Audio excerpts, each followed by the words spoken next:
Hi, Rebecca Crosswhite here at Rediscovered Books. I'm going to talk to you guys a little bit about some books that may go well with some older books that you've read they're a little bit newer. So there's lots of books out there, Hatchet, Julie the Wolves, My Side of the Mountain. All of those are fantastic classics that we have in our kids section, and we have them in our kids section still.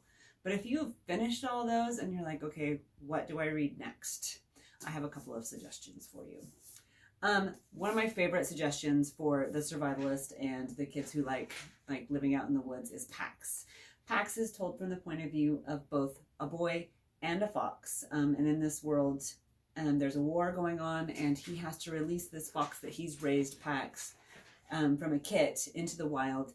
And it's their journey back to each other. So it's told from the boy's point of view and Pax's point of view. Just amazing read. Another one that is kind of a survivalist kind of story is this one. It's so weird, but it is so wonderful.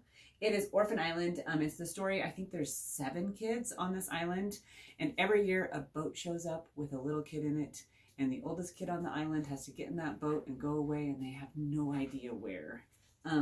And so the oldest kids take care of the youngest kids, and there's magic on this island. There's a cliff they can jump off of that doesn't actually let them fall. But the oldest kid decides that she is not leaving, and that really, really messes up the island. So that is that story. That is a really good one.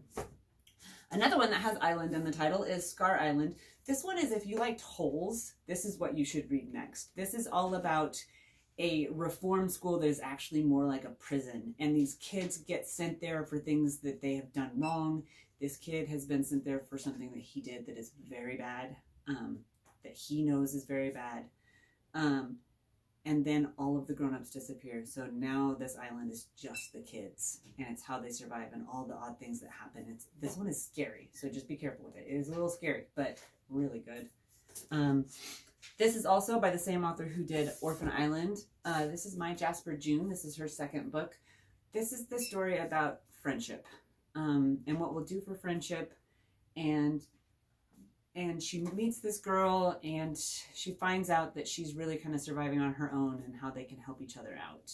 So this is, again, a girl surviving on her own and then having to rely on her friend to help her get into a better situation. The last one that I picked out is Wolf Hollow. This is actually more historical fiction-y, but it kind of felt a little survivalist to me, because she ends up in a predicament at the end where she has to survive, and she has to rely on the meanest person I've ever read about in a book. Betty is the worst character I've ever read. The meanest character, but so like good mean. Like, it's just a great juxtaposition. I just love this book. It takes place in between World War I and World War II. But this is a really good one where she ends up having to survive in the end.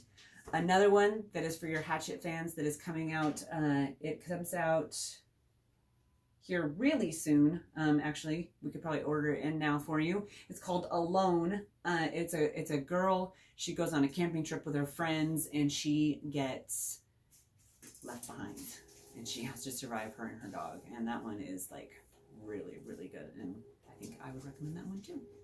But those are my recommendations if you need something that will keep you busy after you finish those classics.